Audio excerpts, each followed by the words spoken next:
আসসালামু আলাইকুম ওয়া রাহমাতুল্লাহি ওয়া বারাকাতুহু নাহমাদুহু ওয়া নুসাল্লি আলা রাসূলিল কারীম আম্মা বা'দ ফাউযু বিল্লাহি মিনাশ শাইতানির রাজীম বিসমিল্লাহির রহমানির রহিম قد أفلح المؤمنون الذين هم في صلاتهم خاشعون وقال رسول الله صلى الله عليه وسلم صلوا كما رأيتموني أصلي صدق الله العظيم। বন্ধুগণ, আজকে আমি আপনাদের সম্মুখে যে বিষয়টি নিয়ে উপস্থিত হয়েছি, বিষয়টি হচ্ছে নামাজের খুশু হুজুর সাথে আমরা নামাজ কিভাবে আদায় করব। আমাদের মধ্যে অনেকের নামাজের মধ্যে মন ঠিক থাকে না। কি বিষয়, কি কাজ করলে আমরা নামাজের ভিতরে আমাদের মন ঠিক থাকবে, সেই বিষয়টা আমি আপনাদের সম্মুখে পরিষ্কার করব ইনশাআল্লাহ। আল্লাহ সুবহানাহু ওয়া তাআলা সূরা মুমিনের 1 থেকে 2 নম্বর আয়াতে আল্লাহ পাক বলেন, কদ আফলাহাল মুমিনুন, সফল কাম ইমানদারগণ, আল্লাযীনা হুম ফি সালাতিহিম খাশিউন, যারা নিজেদের নামাজে বিনয়ী। আল্লাহ রাসূল সাল্লাল্লাহু আলাইহি সাল্লাম হাদিস শরীফের ভিতরে বলেন, সাল্লু কামা রাআইতুমুনি উসাল্লি, তোমরা নামাজ আদায় করো এমনি ভাবে যেমনি রূপে তোমরা আমাকে নামাজ আদায় করতে দেখেছো। খুশু হুজুর দুটোটা আরবি শব্দ, যার অর্থ হচ্ছে একাগ্রতা, একনিষ্ঠ,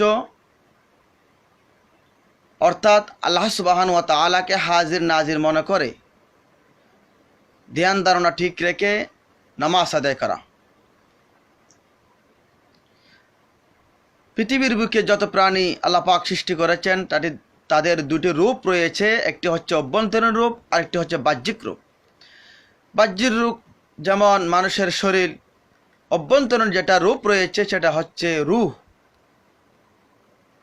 রুহের সাথে শরীরের সাথে রুহের যে সম্পর্ক, তদ্রূপভাবে নামাজের সাথে খুশু হুজুর তেমন সম্পর্ক। একটি মানুষ যখন মারা যায়, রুহ বের হয়ে যায়, তখন তাকে মানুষ মুর্দা বলে। মানুষটা যত বড় হোক না কেন, প্রিয় হোক না কেন, তাকে মানুষ আর বাড়িতে রাখতে চায় না। তাকে তার আত্মীয় স্বজনেরা কবর খনন করে কাফন পরিয়ে গোসল দিয়ে দূর কবরস্থানে তাকে দাফন করে দিয়ে আসে। কারণ সে মারা গেছে।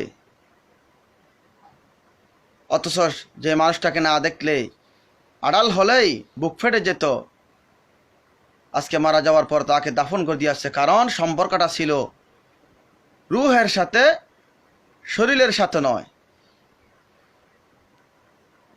তদরূপভাবে আমাল শরীয়তের মধ্যে কিছু সম্পর্ক আছে রুহের সাথে, আর কিছু আছে বাহ্যিকের সাথে। নামাজের সম্পর্ক, বাহ্যিক সম্পর্ক হচ্ছে রুকু, সিজদা, কেরাত ইত্যাদি। যেটা অভ্যন্তরীণ সম্পর্ক নামাজের, সেটা হচ্ছে খুশু হুজু। এটা হচ্ছে নামাজের রূহ, নামাজের প্রাণ।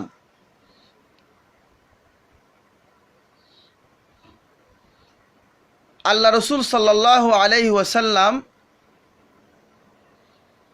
একজন সাহাবী কাল্লাদ ইবনে রাফে, একজন সাহাবীকে রসুল সাল্লাল্লাহু আলাইহি সাল্লাম বলেন, ইরজি ফাসাল্লি ফাইন্নাকা লাম তুসাল্লি, তুমি আবার ফিরে যাও, নামাজ আদায় করো, কারণ তুমি নামাজ আদায় করো নি, পড়ো নি। এভাবে রসুল 3 বার বললেন, 3 বার নামাজ পড়ালেন।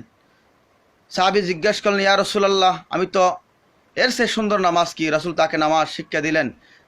নামাজে তাড়াহুড়া করতে বারণ করেছেন। আল্লাহ সুবহানাহু ওয়া তাআলা কারণ কোরআন শরীফের মধ্যে বলছেন, আকিমিস সালাতা লিযিকরি, তোমরা আমার স্মরণার্থে নামাজ আদায় করো।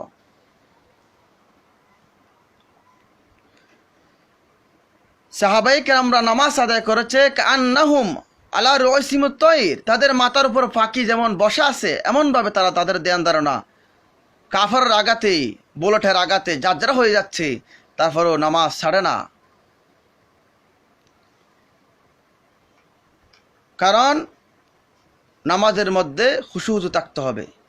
আল্লাহ সুবহানাহু কোরআন কারীমের মধ্যে বলেন, ওয়াইজা কামু ইলাস সালাতি কামু কুসালা, যখন মুনাফিকরা নামাজ আদায় করে তারা অলসতার সাথে নামাজে দণ্ডমাইন হয়। সূরা মাউনের মধ্যে আল্লাহ পাক বলছেন ফাওয়াইলুল মুসাল্লিন, নামাজীদের জন্য দুর্ভোগ, যারা নামাজ সম্পর্কে উদাসীন, ওয়াক্তমতো নামাজ পড়ে না, যে নামাজের মধ্যে খুশু হুজু নাই, সে নামাজ পুরান কাপড়ের ন্যায় তাকে দুর্গন্ধ করে, সেটা নামাজের মুখে নিক্ষেপ করে ফেরেশতা চলে যায়। নামাজ যদি কে সুন্দরভাবে আদায় করে, সে নামাজ আল্লাহর কাছে সুন্দর রূপে আগমন করে এবং বলে নামাজিকে, তুমি আমাকে যেমন হেফাজত করেছো আল্লাহ তোমাকে হেফাজত করুক। আর যদি নামাজকে সুন্দরভাবে আদায় করা না হয়, নামাজ তার মুখে নিক্ষেপ করে বলা হয়, তুই নামাজকে যেমন নষ্ট করেছো আল্লাহ তোমাকে নষ্ট করুক, নাউজুবিল্লাহ। তাইলে নামাজের ভিতরে খুশু হুজু, একাগ্রতা, রুহওয়ালা নামাজ হতে হবে। নামাজের ভিতরে নামাজ কীভাবে পড়ব? রাসূল এক সাহাবি জিজ্ঞেস করে রাসূল থেকে, ইয়া রাসূলুল্লাহ, আমাকে আপনি উপদেশ দিন। রাসূল বলেন, ইজা কুমতা ইলা সালাতিকা ফাসাল্লি সালাতা মুআদ্দাইন, যখন তুমি নামাজে দাঁড়াবা, মনে করো তোমার জীবনের শেষ নামাজ তুমি আদায় করছো।